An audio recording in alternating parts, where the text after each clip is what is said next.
ನಮಸ್ತೆ Karnataka digital book Kannada YouTube ಚಾನಲ್ಗೆ ಸ್ವಾಗತ ಸುಸ್ವಾಗತ.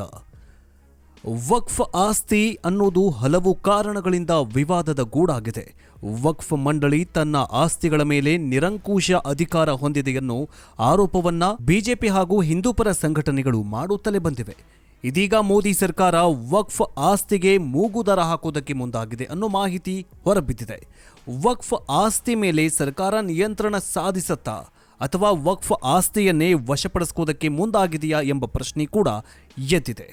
ಹಾಗಾದರೆ ಬನ್ನಿ, ಭಾರತದಲ್ಲಿ ವಕ್ಫ್ ಮಂಡಳಿ ಆಸ್ತಿ ಎಷ್ಟಿದೆ, ಮೌಲ್ಯ ಎಷ್ಟು, ಆಸ್ತಿ ವಶಕ್ಕೆ ಮೋದಿ ಸರ್ಕಾರ ಯತ್ನ ಮಾಡ್ತಾ ಇದೆಯಾ ಅನ್ನೋದರ ಬಗ್ಗೆ ಈ ವಿಡಿಯೋದಲ್ಲಿ ಕಂಪ್ಲೀಟ್ ಆಗಿ ಮಾಹಿತಿಯನ್ನ ಕೊಡ್ತೀವಿ. ಜೊತೆಗೆ ನಿಮಗೇನನ್ಸುತ್ತೆ, ಭಾರತದಲ್ಲಿ ವಕ್ಫ್ ಆಸ್ತಿ ಮುಟ್ಟುಗೋಲು ಆಗ್ಬೇಕಾ ಬೇಡವಾ? ಮೋದಿ ಸರ್ಕಾರ ಮಾಡ್ತಾ ಇರುವಂತಹ ಈ ಒಂದು ನಿರ್ಧಾರ ಎಷ್ಟರ ಮಟ್ಟಿಗೆ ಸರಿ ಅನ್ನೋದನ್ನ ಕಮೆಂಟ್ ಮೂಲಕ ತಿಳಿಸಿ. ಆ್ಯಂಡ್ ಬರೀ ವಿಡಿಯೋವನ್ನು ನೋಡ್ತಾ ಇದ್ರೆ ದಯವಿಟ್ಟು ನಮ್ಮ ಯೂಟ್ಯೂಬ್ ಚಾನಲನ್ನು ಬೇಗ ಸಬ್ಸ್ಕ್ರೈಬ್ ಮಾಡ್ಕೊಳ್ಳಿ. ಇಂತಹ ವಿಸ್ಮಯಕಾರಿ ಸುದ್ದಿಗಳು ತುಂಬ ಸರಳ ಭಾಷೆಯಲ್ಲಿ ತಿಳಿಸುವ ಪ್ರಯತ್ನ ನಮ್ಮದಾಗಿದೆ. ಸೊ ಬರೀ ವಿಡಿಯೋವನ್ನು ನೋಡಬೇಡಿ, ನಮ್ಮ ಯೂಟ್ಯೂಬ್ ಚಾನಲನ್ನು ಸಬ್ಸ್ಕ್ರೈಬ್ ಮಾಡಿ, ಜೊತೆಗೆ ನಮ್ಮ ವಿಡಿಯೋಗೆ ಒಂದು ಲೈಕ್ ಕೊಡಿ. ಸಬ್ಸ್ಕ್ರೈಬ್ ಮಾಡಿಕೊಂಡಾಗ ಇಂತಹ ವಿಸ್ಮಯಕಾರಿ ಸುದ್ದಿಗಳು ನಿಮಗೆ ಬೇಗ ತಲುಪುತ್ತೆ. ಬನ್ನಿ ವಿಡಿಯೋವನ್ನು ಶುರು ಮಾಡೋಣ.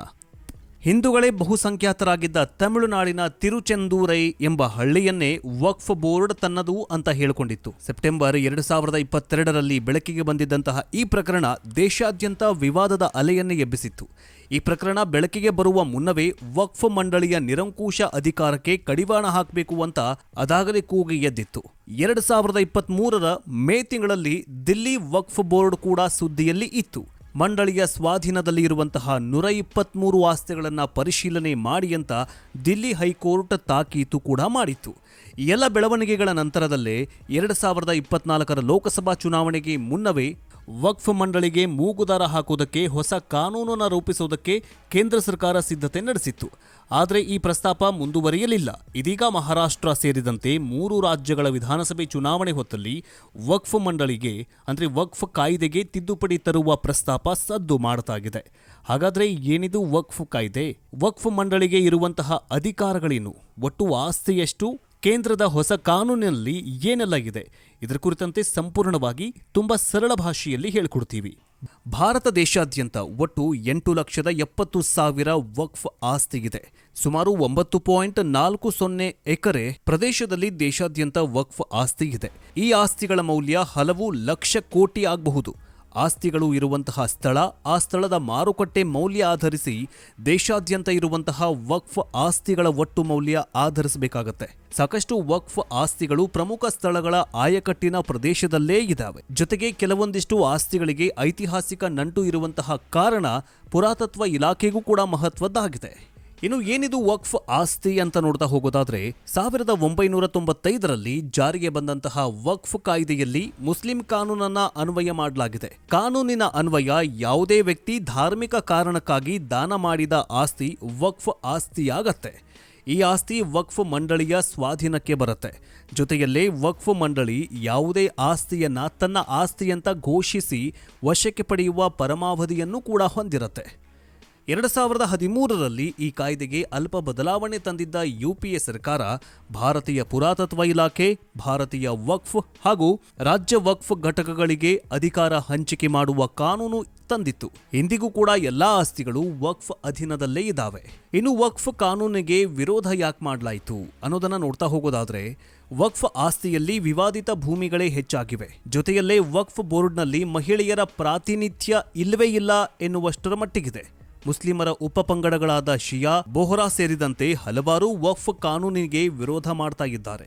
ಮುಸ್ಲಿಂ ಧರ್ಮ ಉದಯಿಸಿದ ಅರಬ್ ರಾಷ್ಟ್ರಗಳಾದ ಸೌದಿ ಅರೇಬಿಯಾ ಸೇರಿದಂತೆ ಹಲವಾರು ಇಸ್ಲಾಮಿಕ್ ರಾಷ್ಟ್ರಗಳಲ್ಲೇ ಇಲ್ಲದಂತಹ ಕಾನೂನು ಭಾರತದಲ್ಲೇ ಇದೆ ಎಂದು ಕೆಲವು ಬುದ್ಧಿಜೀವಿಗಳು ವಾದ ಮಾಡ್ತಾರೆ.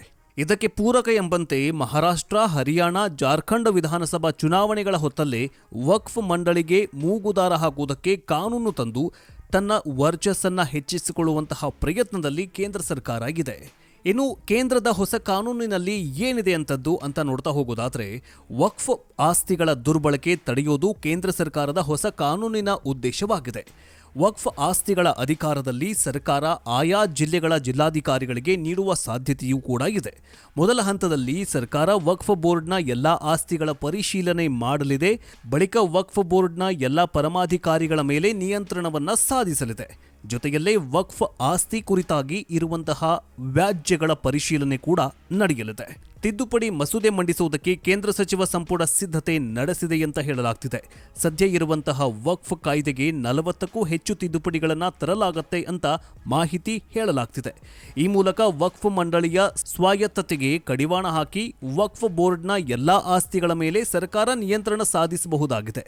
ಕೇಂದ್ರ ಅಲ್ಪಸಂಖ್ಯಾತ ವ್ಯವಹಾರಗಳ ಸಚಿವಾಲಯ ತಿದ್ದುಪಡಿ ಕಾಯ್ದೆಯ ಪರಾಮರ್ಶೆ ನಡೆಸಲಾಗಿದೆ.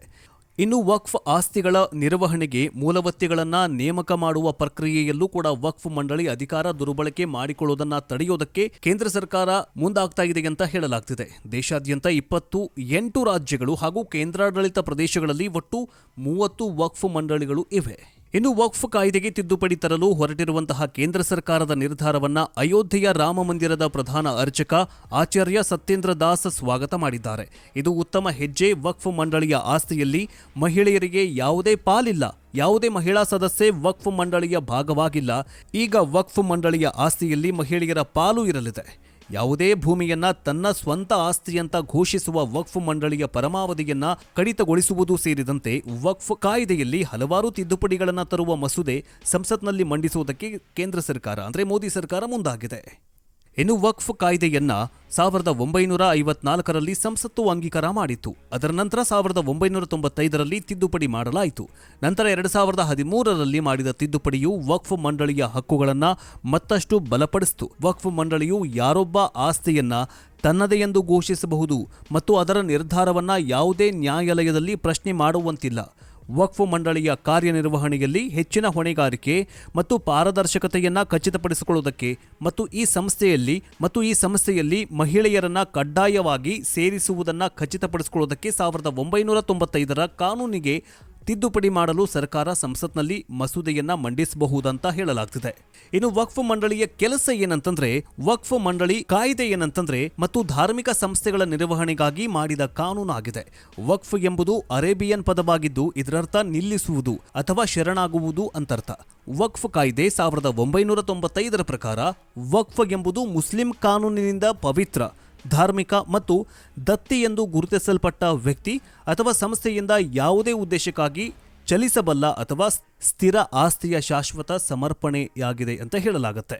ಇನ್ನು ವಕ್ಫ್ ಮಂಡಳಿಗಳ ಸದಸ್ಯರು ಮುಸ್ಲಿಂ ಸಮುದಾಯಗಳ ಮತದಾರರ ಮೇಲೆ ಪ್ರಭಾವ ಬೀರುತ್ತಾರೆ. ಈ ಸದಸ್ಯರು ನೇರವಾಗಿ ಅಥವಾ ಪರೋಕ್ಷವಾಗಿ ರಾಜಕೀಯ ಪಕ್ಷಗಳೊಂದಿಗೆ ಸಂಪರ್ಕ ಹೊಂದಿರ್ತಾರೆ ಅಂತ ಹೇಳಲಾಗ್ತಿದೆ. ಇದಾಗಿತ್ತು ವಕ್ಫ್ ಬಗ್ಗೆಗಿನ ಮಾಹಿತಿ. ಮುಂದಿನ ವಿಡಿಯೋದಲ್ಲಿ ಮತ್ತೆ ಸಿಗೋಣ. ಜೈ ಹಿಂದ್, ಜೈ ಕರ್ನಾಟಕ.